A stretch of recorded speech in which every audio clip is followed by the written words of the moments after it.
Where were it coming from? All around.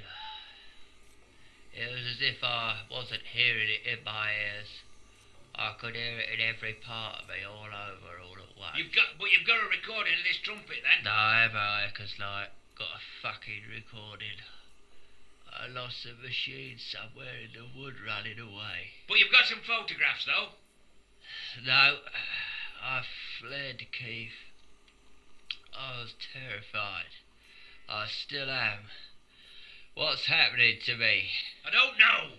I need a doctor. I know something's not right. My chest, lungs feel like concrete. I can't see properly. My eyes won't fucking focus. I'm dying, aren't I? I'm coming apart. My head won't think. What did I do, Keith? What did I do in the room? I took care of it. You've nothing to worry about. Nothing to worry about? Nothing to fucking worry about? Of course I can't divulge divulge anything about individual cases, but if it'll help your inquiries in any way... I wonder why some people who've seen the Newt-Man fall ill, and yet some don't. I see. Have you ever encountered the Newt-Man yourself? Well, I don't know. I might have. I'm not sure. You have not. It's not a yes, no, not sure question. To come into contact with the Newt-Man is by no means in any way remotely similar to being affrighted by a snake in the garden or menaced by a swarm of fractious bees. See the Newt-Man and feel his presence, and it will change you. Irrefutably, irreversibly, and horrendously. Now, I've never seen him, and I'm bloody glad I haven't, but I have seen the state of some of the poor buggers who claim they have, and I have no reason to doubt them. Their symptoms were often very similar, and most certainly were not self-inflicted. Well, what kind of symptoms? Disorientation, failing vision, difficulty breathing, sore, weeping wounds on the face, legs, hands, all over, loose teeth, extreme fatigue at times, followed by uncontrollable bursts of mania, inevitably followed by exhaustion, inability to form words, slobbering and spitting incessantly. I could go on. Yes, I see.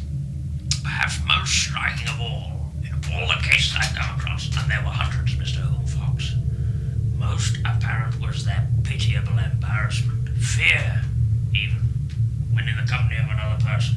They were so ashamed, so frightened, I'd almost say that they were aware of what they'd become, even though they didn't understand it. But they wanted to hide away from the world. It's a most dreadful affliction. Tragic. Off we go.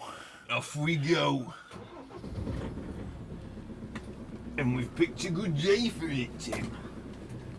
Well, it's fine, Bruce. Sorry, Tim? Said it's fine, but it's cold. It is cold, yes. Well, it should be at this time of year. Now, driving your disco, Tim, obviously it's an unfamiliar vehicle, but I shall do my best. I'm sorry I can't drive, just... Well, you're using the tape recorder. Now, for the purposes of documentation, Tim, just get down on tape what it is that we're doing. Yes. Hey, up that road shut. Well, that's a bit of a... We've come across the hurdle already. Right. On a closed road. We'll have to... Tim, we'll have to circumnavigate the problem. Just have to turn Don't around. follow the bus. No, don't follow the bus. Why, which bus is it? And that's going in, that ends up right behind the other side of it. Well, we usually Valley, not turn right here, but Well, I think we're going to have to culprits now. I don't turn wanna go left, that way. Tim. Watch out, you got one coming.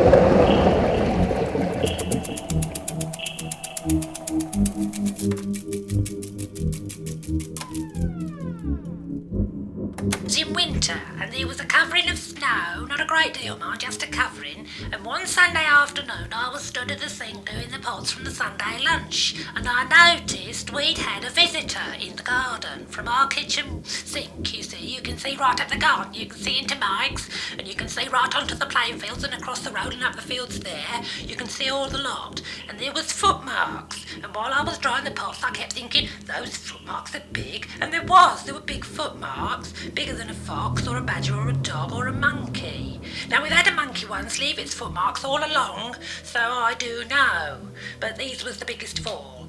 In all the years and all the times that I have known there to be footmarks on our back, these was the best. Now, I've been ridiculed, because what happened next is this. I said to Martin, what do you make of these footmarks, Martin? And Martin said, it's a dog. Well, I said no more because Martin was busy with his stepson, getting him into the car. Now, on Monday I saw Wendy, and Wendy said, I've noticed you have footmarks. Do you know what they are? And I said, no, I didn't know. And Wendy said, whatever it might be, it will be after the carcass. the chicken carcass from Sunday lunch. Now, the carcass was in our dustbin with a brick on top because of the fox. Now, when I looked out, the brick was off, and I said to Wendy, "Look, Wendy, the brick is off." And Wendy went out and looked in the top of the dustbin, and the carcass was vanished. Now, could a fox have done it? I asked Martin if it could be a fox, and he said no. But I didn't say no further because Martin was up to his neck in it with Judy, their bitch, who had to go to the vet with her face. So anyway, the Monday night I was stood at the sink doing the pots, and I could see up the garden with the light from Mike's shed. Now, there was a noise, and immediately I thought, burglars. So I pulled the light out in the kitchen and in the front, and I got the Mosin Nagant and I loaded it and looked out. And at the top of the garden, coming down, was a monster, 7 foot long, covered in wool with a long tail and rubber gloves on, and he went for the bin. Now, I rang Martin in the dark, and he said, "Don't shoot it. It'll be somebody who's been out on a stag night and become drunk, and they will be being sick in your dustbin." Right. But Martin couldn't see it from where he was, and I could. So I said, "Martin, it isn't a fella, it's got a snake's tail." But I didn't say no further because Martin had all on with his mother, getting her to eat. So I went to the window in the kitchen and watched it. And I watched it for 2 hours, and it ate the lamb bone and what Brett had left, and the peelings from the potatoes and the carrots and the cabbage stalk. It ate the lot. But it took 2 hours because it had a sore mouth. Right. Did you shoot it? No, Keith, I did not shoot it because I said to myself, it's Christmas coming just around the corner and this monster is starving to death. So I didn't shoot it, but since then I have been ridiculed. By who? By Martin and Wendy and Mike and Martin's mum. But I know they didn't see it, but I saw it and it has never been back. Do you reckon it weren't Newt-Man? Yes, I think it was. Found out that there was more to it than meets the eye. More to who? With the Newt-Man. Right, yes. And that it was probably not just all based on folk stories and old myths and that. It was. I think he discovered a modicum of truth that was in the legend itself. Yeah. We've been to Memory Lane. We have, yes. But there weren't much point recording that because they've Well, we couldn't get in, could we? The gate was locked. The gate was locked and some of it's been knocked down. It has, but it's not the sort of place that now other roads should. Are they trying to stop us going? You're alright left. Alright, well, we'll see what happens. Might have to go off-road. This is 2 road closures on the way, so I don't know whether that... The omen is not good. It's not good, is it? I'm starting to feel a bit nervous. Yeah, it's alright, I've got a bottle of grouse and some stem ginger, Tim. Stem ginger? Right, just peps you up a bit. Blimey.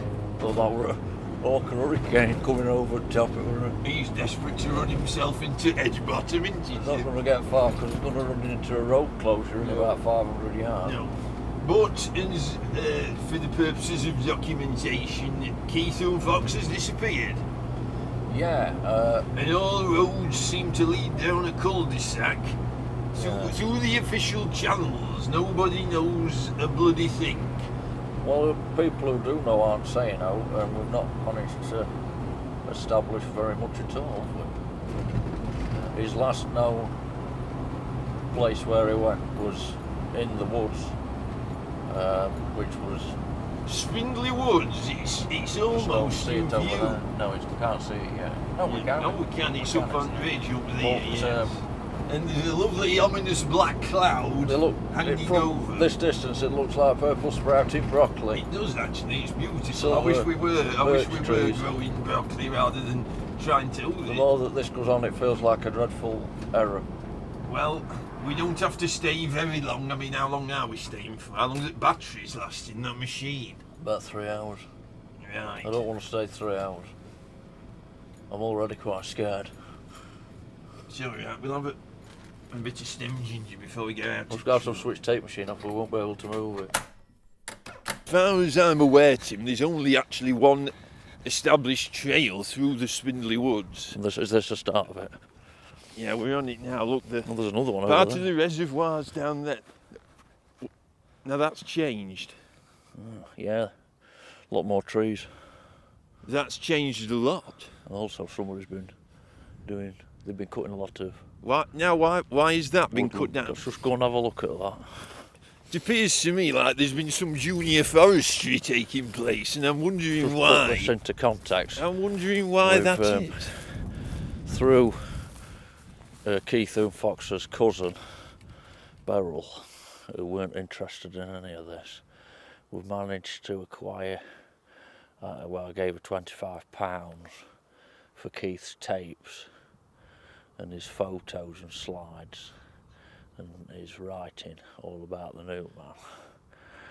And we've been going through it. And the more you look into it, actually, the less you seem to understand about it, because it's sort of like peering into a dark cave, and there's just a candle at the end, which it might reveal some truth, but this does not look the same. No, I'm just wondering why they've cut all this back. Maybe somebody knows something we don't know. I'm pretty sure most people know a lot of things I don't. But going through Keith's tapes, Job goes on, but we're not having a lot of luck. But we've got to keep trying. So, we'll see when the day unfolds, but I can't see any sign of it.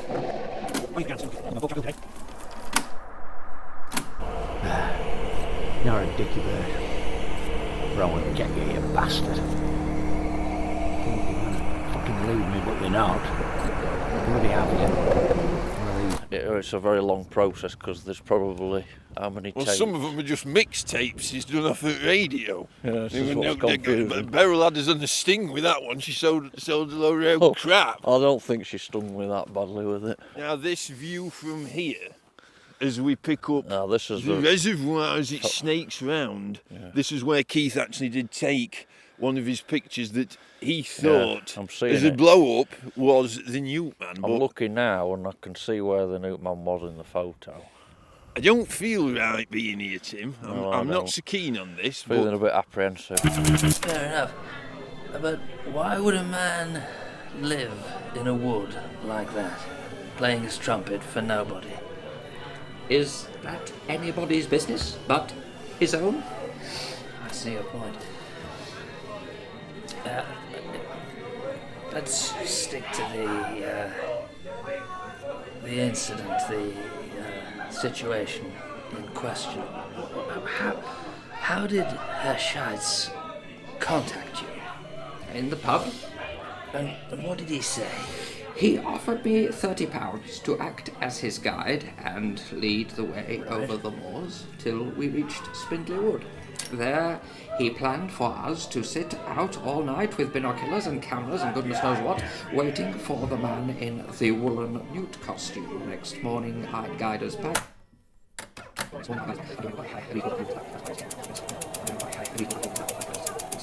Several days later, I believe, at least 3, Said you weren't going to do it.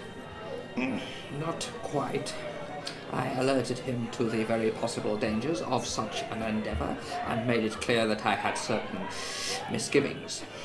However, I made it clear my intention to go ahead with it on the condition that I was paid £100 and no less, and we most definitely were to carry rifles in case anything kicked off. Herr Scheitz told me that you were terrified, in his words. He said you could hardly talk, you could hardly speak. the truth is, we don't know what we're going to encounter. Oh no, That's why that's we're here. what's scaring me. So, I don't know how we've got Keith... some cans in car. We can have some cans when we get there. Well, Keith used to do this sometimes every day. He would come on here.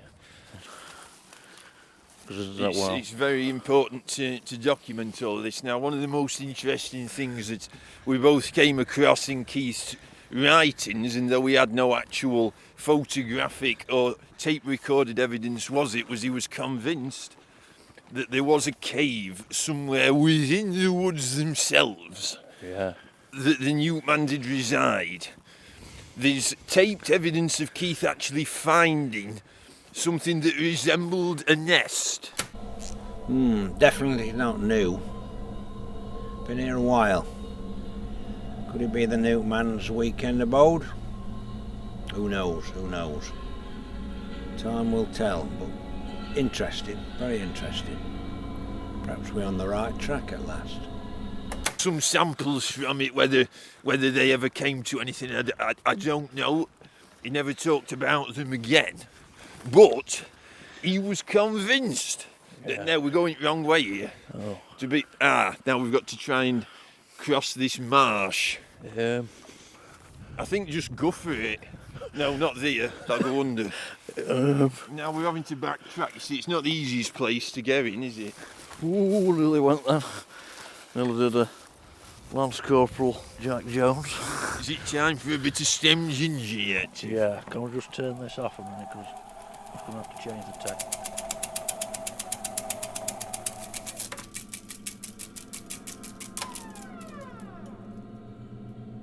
Now, a lot of folk reckon it's all kicked off in these last 10-15 years or so, don't they? Because there's been a lot of funny things gone off. People have seen him in woods and round that little pond, and even in middle of town on match day walking to a fish shop. Well, I'm sorry, but that's a load of crap, that. That's crap, Keith, and I shall tell you for why. The Newt-Man is very dangerous. He's a killer. If you look back, though, through history of this area, especially them woods, then, well, it's not out to be taken lightly, because for hundreds of years, the local folk have avoided them woods and kept well away, and it's not to get in a flap over if you treat it as what it is, and with respect. What do you mean, treat it as what it is? What is it? Ancient evil. It's in the soil. So old it's as good as new. And in the trees, and in the water, and in the air, and the plants, bird shit, you name it. Can't be exercised by a parson or driven out by any means. So think on, Mr. Hoon-Fox. Is it worth the risk? I know you've been in them woods looking for him, and I think that's very stupid. You think I'd be here talking to you if I'd seen him myself? I'd be 6 foot under, mate. It'd be the last thing that I'd ever see. Bam! He'd rip your throat out with his talons, drag you back to his nest, and eat your brains. It's true. You think I'm talking crap, don't you? I can see by the look. You gave me a look. You don't believe me.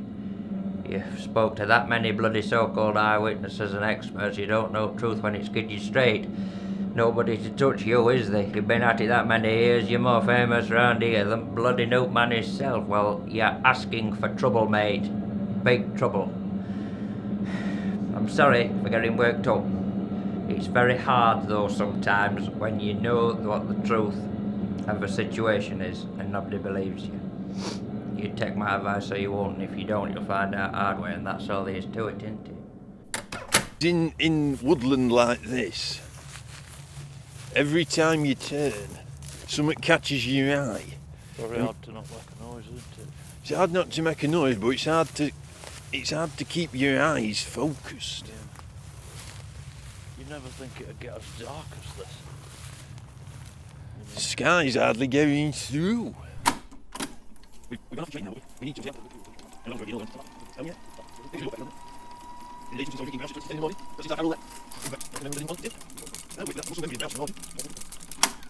look thicker down to the left from here. Because I thought I just heard something.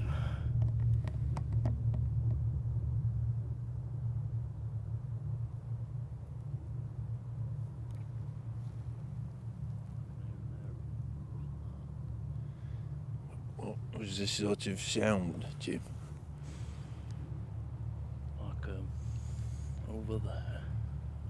We're looking straight ahead now. The bank goes down into sort of marshland, and the brush is so thick it's almost black. You can see absolutely bugger all. I just thought I heard like a low noise. Well, there's only one thing to do, Tim. Go and have a look. No, I can't hear a low noise. Times like this that I wish I'd paid more attention to Keith Hoon-Fox saying stay out of them woods. I think one of the mistakes that we've made in retrospect Is that we're both scared. no, well, yeah, but that we didn't. Bring any sandwiches. Yeah, but also really very strange fungal growths. I'm wondering what this sound is, Tim, and I'm just wondering, Is it wise to follow it or do we just record it? I think I might be getting a slight heart palpitation. Well, I've had that since we got in Discovery.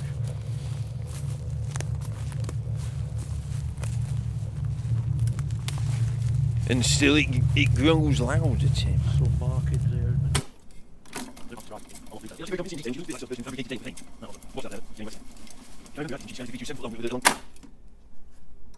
I think this is the wrong way, Tim. I think we're going into a trap. No, if we follow the trees, Tim, no. trees will be growing. Tim, no.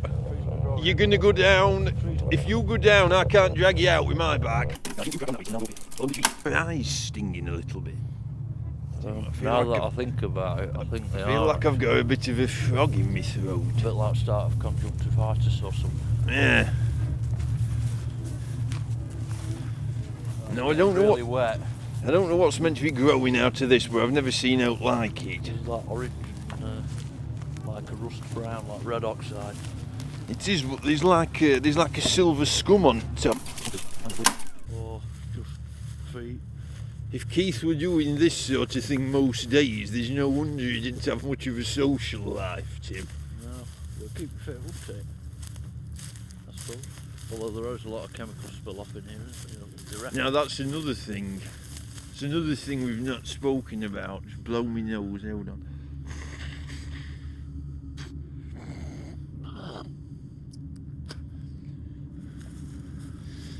This branch here, this has been uprooted and moved.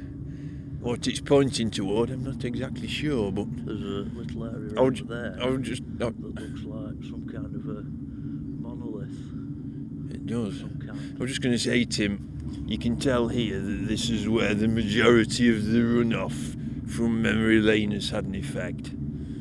The pollution underfoot, the pollution in the trees, in this marshland is significant. Look at that, look on that tree Well, there. that's burnt. There's a That's burnt, very like a strange. burnt mark. That's very weird. That is weird. I've no idea what's caused it. It looks like Was that sound gone or has it come back? no, it's still there. It's never gone. It just keeps got a kind of But isn't it over there? ululating. Oh, which way? Which way are we? I'm not sure which way.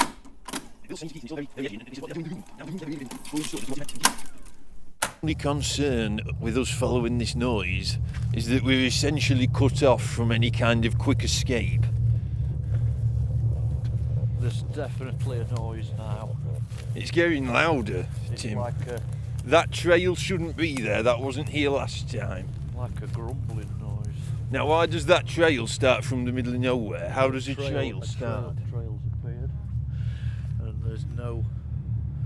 I can't see any boot marks. It's more like It's just like a. just a worn trail. It's just worn. It's like Really slithered. narrow trail, It's like a slither. probably about no wider than a foot.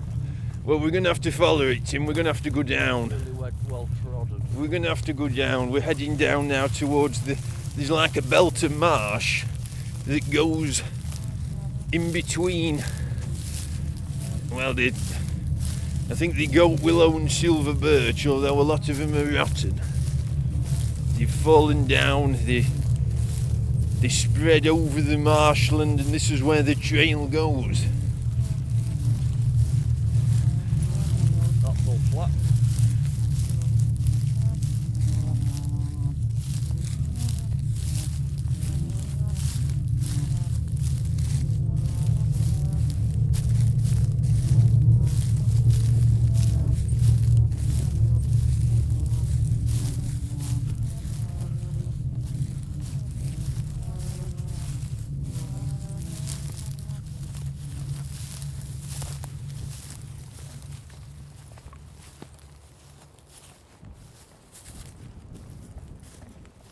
Tim, that sound's stopped.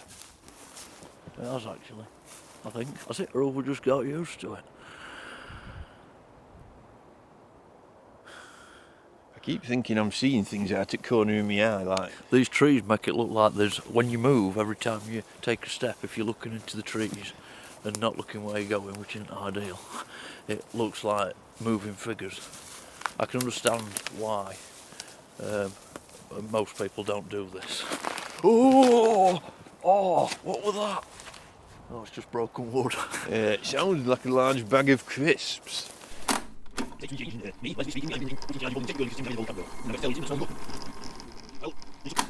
there is a cave. Well, Keith, well, he's not beaten, but he said...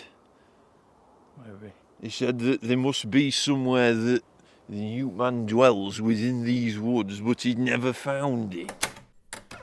It's all and a weird looking tree. It's like a massive tripod. There's markings on it. They look There's like scrape of 4 lines. finger marks. Finger marks. Claws. Can't be claws. Look at that.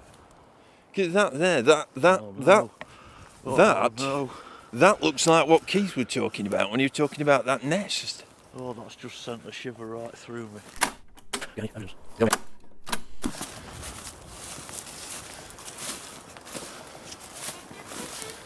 So stop a minute. Near that. Yeah. Shit. Oh shit.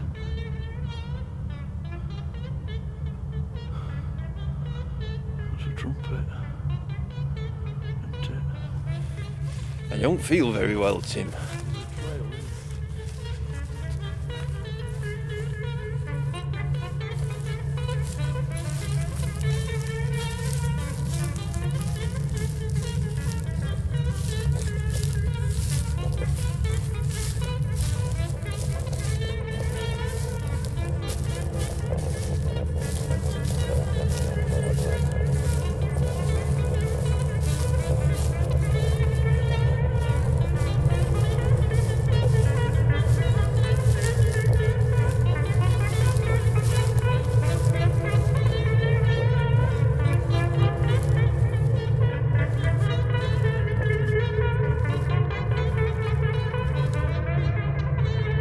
Now, Tim, we've got to make a decision with this.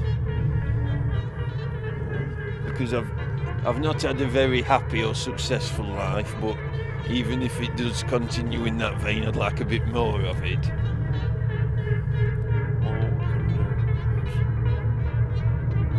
Have a peep and then... Just have a look in. Have a look in the door. Yeah, let's go together. It's not the door. Right. We're at the entrance to something I can only describe as it just drops down into the ground. I'll go first. Shall I? Yeah, and I'll follow you, we're recording. Right, we're going in.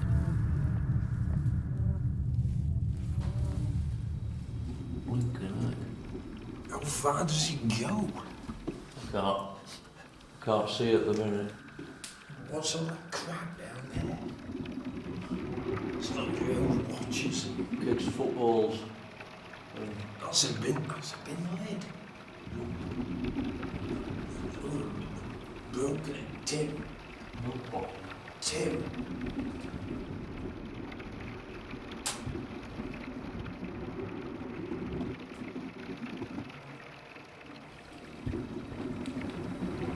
Tim, I think we ought to get out. Get out. Tim. Tim, I can't see you. Tim. Tim. Lovely.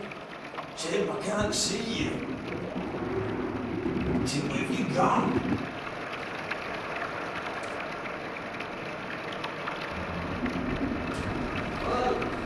Tim!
what's happening to me.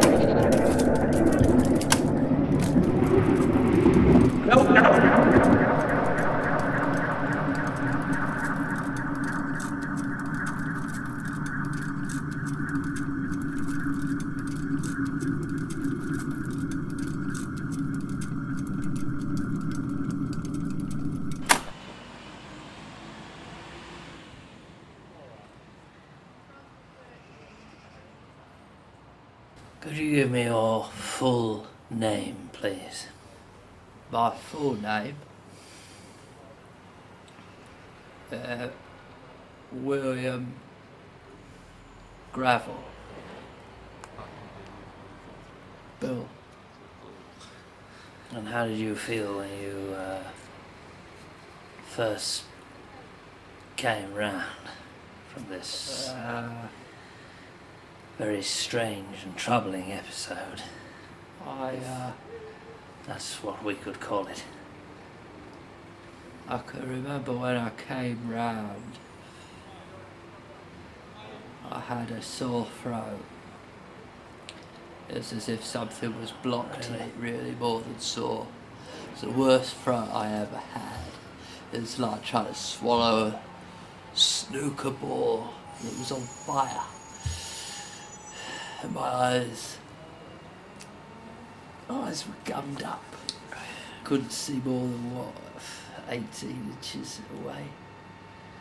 And even that was just colours.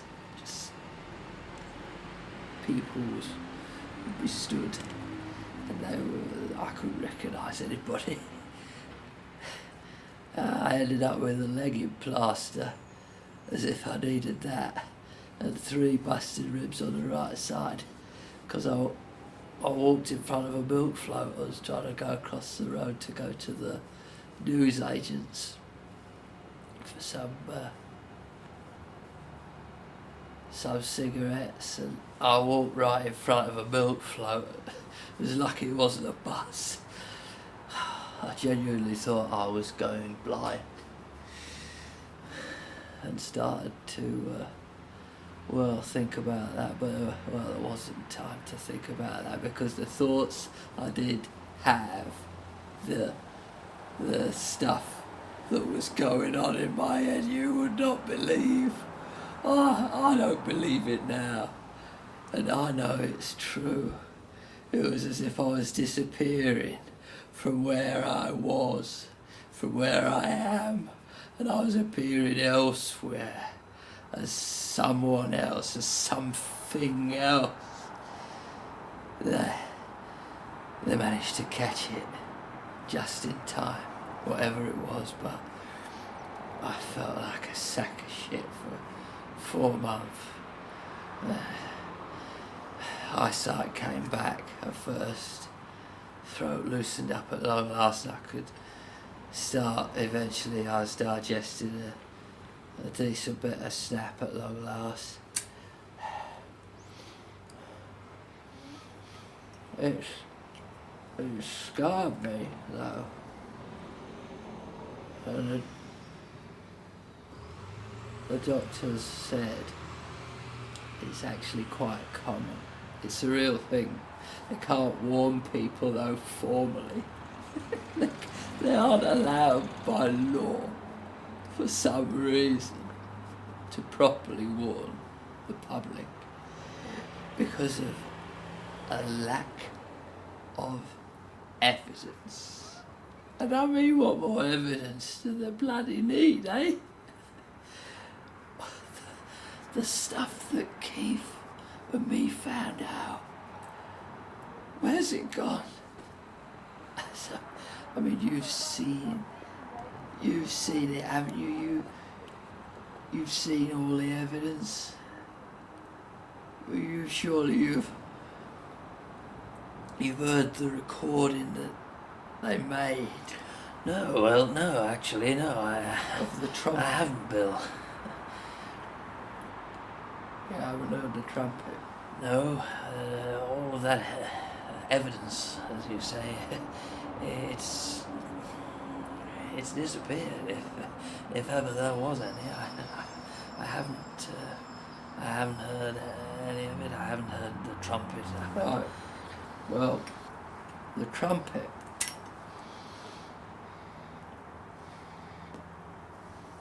The trumpet is to lure people in the woods or scare them away. It's hard to tell, really. It's to lure you in, but I suppose if you've got any sense, it's to scare them away, but I suppose it depends on your state of mind. Right.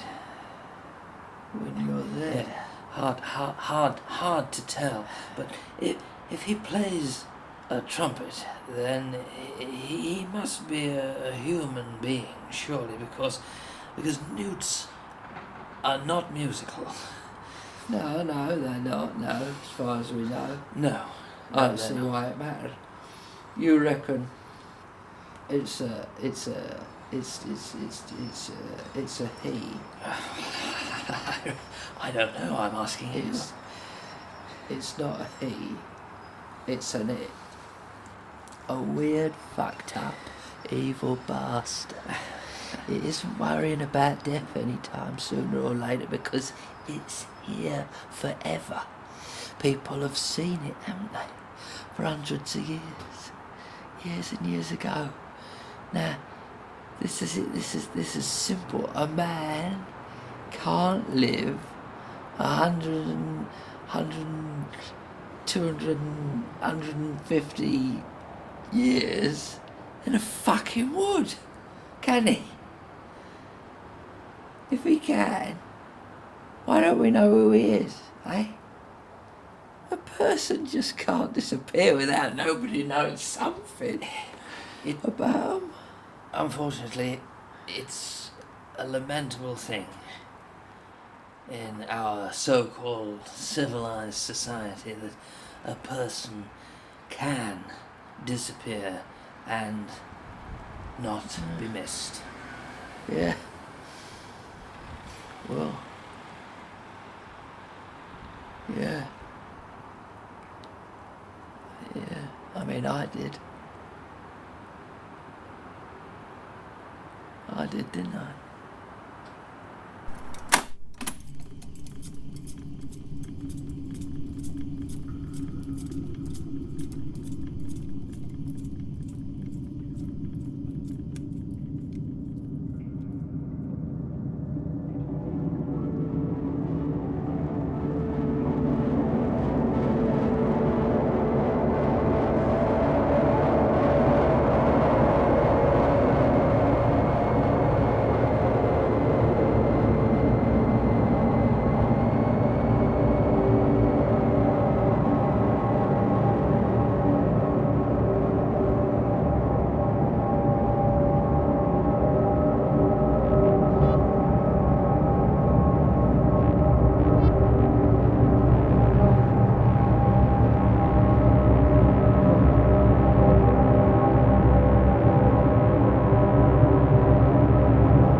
It's going.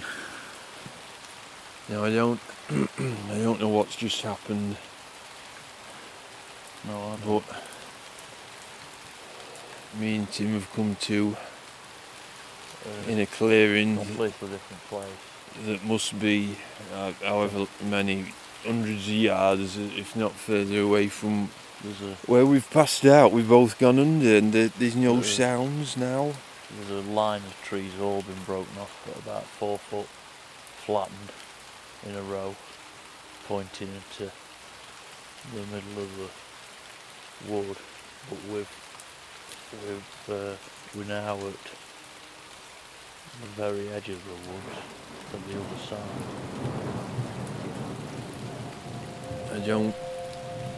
I can't explain it, Tim. I can't. There's something happened. We've lost some time. We've lost some time somewhere. I just wonder whether I just wonder whether the tape recorder was still going, because it appears to be about a minute off the end of the tape now, which doesn't make any sense. So should we go and get some cans and brace ourselves and press play? Yeah, I suppose so. I'm just relieved that I think we should go home. we're out of it. We're right at the other end of the wood. Probably about 3 miles away from where we started.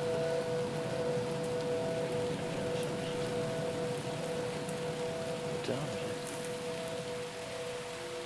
It's quarter to noon. It So can't be. we've been in wood about 4 hours. It can't be.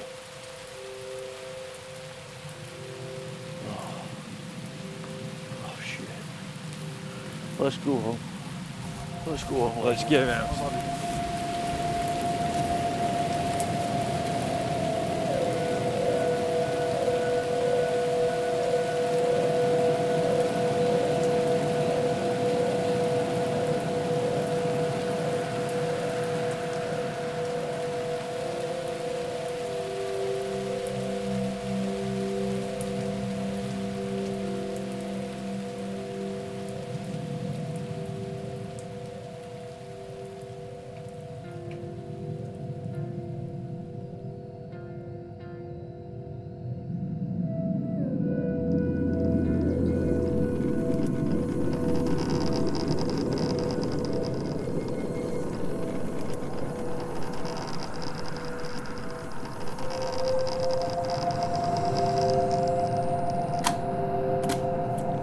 But how do we know, Mr.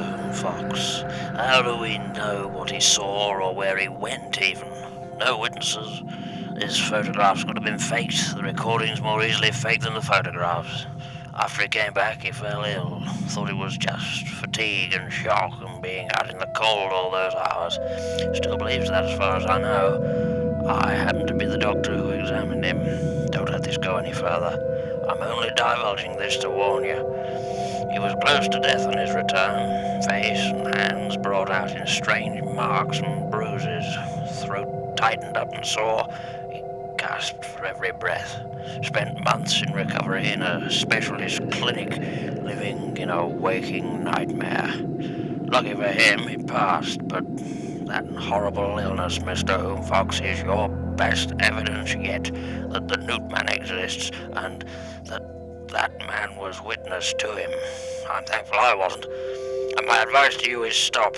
Give up now. You're well out of your depth and woefully misinformed. There's nothing rare at all about it. Hundreds of people see the Newt-Man every year. Their testimonies confirmed by the severe reaction that they all have, physically, mentally, and emotionally. Most get over it, though it can take months, 2 years in one case. Some don't get over it.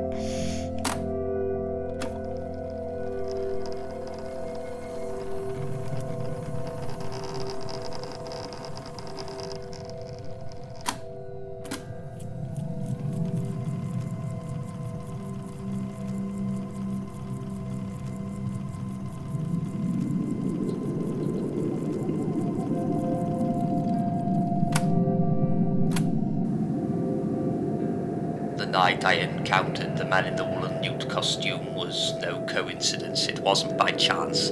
I went especially into those woods to see for myself what I'd overheard so many of the locals talking about. And naturally, I was skeptical.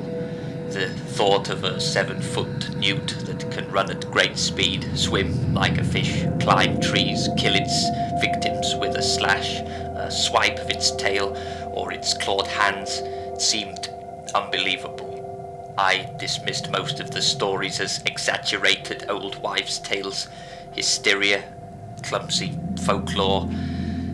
Still, I have to confess I was apprehensive. I'd arranged with a local man to guide me across the moors to the woods, the alleged home of the creature, with the intention of obtaining some evidence to either prove or disprove the myth. I had a couple of cameras, an 8mm movie camera also, and a tape recorder with a microphone. In the event of an attack from the creature, which I was informed would be highly likely should we see it, I had been advised to shoot it, aiming for the head. So we were each to carry hunting rifles.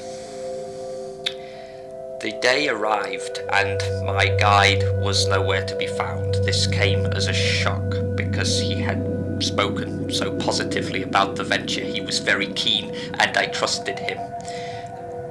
In the afternoon I received a phone call. It was my guide, his voice trembling, almost unable to form words.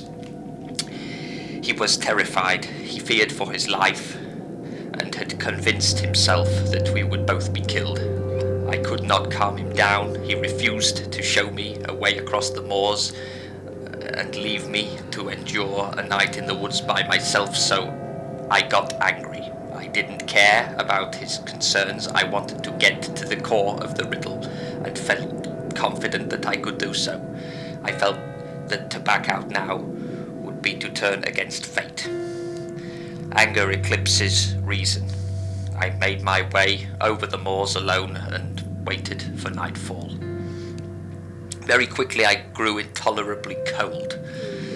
Lighting a fire was out of the question. It would frighten the thing away. It was a moonlit night. Visibility couldn't have been better.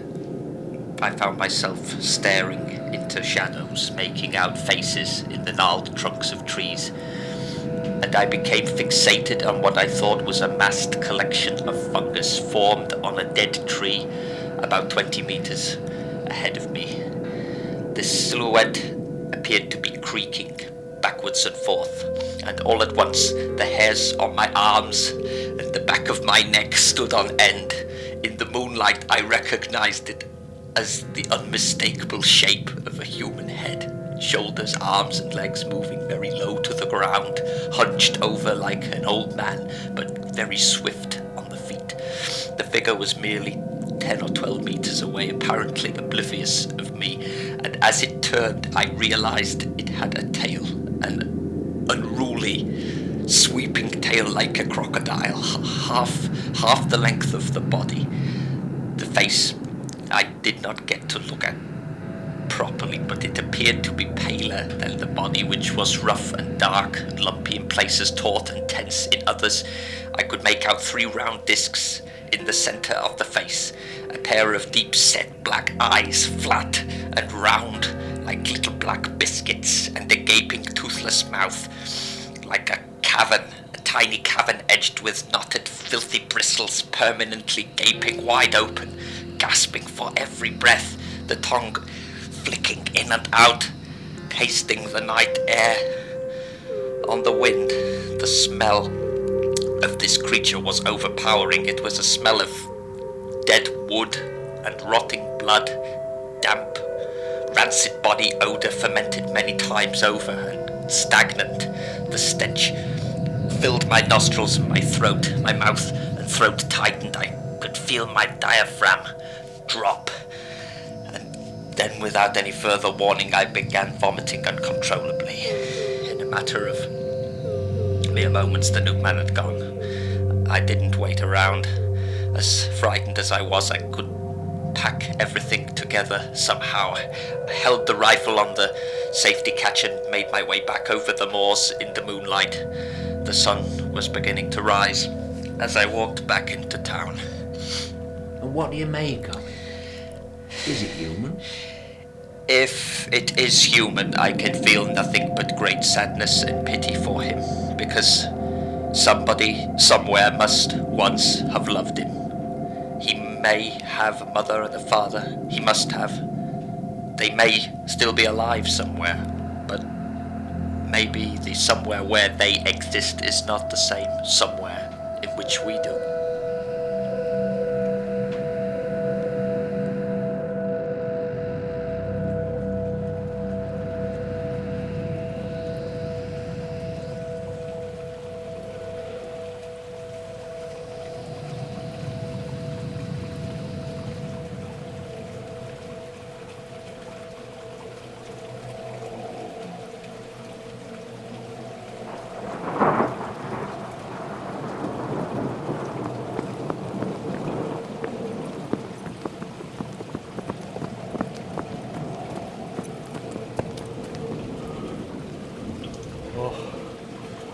Discovery. This is the discovery,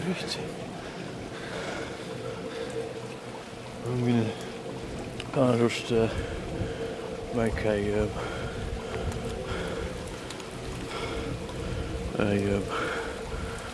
like a general comment. Please do, Tim. Can we never do this ever again? Yeah, all I want to do now is go for Scampy.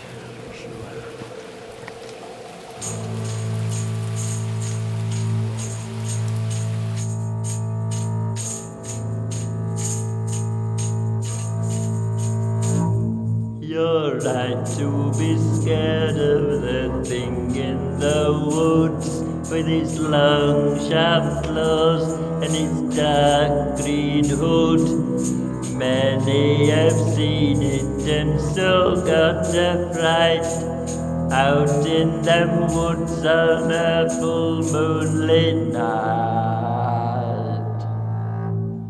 The Newt-Man is coming, the Newt-Man is green. The Newt-Man will hurt you and haunt all your dreams. So beware of them woods and the lake and the park, and never go out on your own after dark. You're right to be scared of the thing with the hood. Its sharp teeth and talons will scratch and draw blood. So if you should see it in the dead of night, then get away quickly and run for your life.